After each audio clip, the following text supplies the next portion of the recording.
লাঞ্চা লাঞ্চা কি হলো খেলা? দুর্গা পূজার গোটা দশক বাঁশ মারবো চলো। কি করবি? মাচা করবো ঘরে খেলা।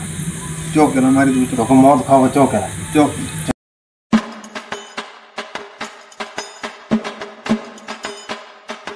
আরে খেলা মাছটা তুই চুরি করবি না আমি করবো।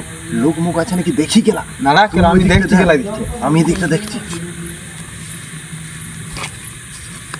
লোক ফোক নাই খেলা চ চ।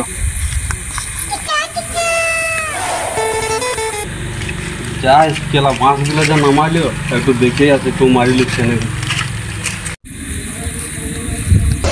খেলা গিলা খারি খেলা। যাই খেলা কাছে যাই দেখতে হবে।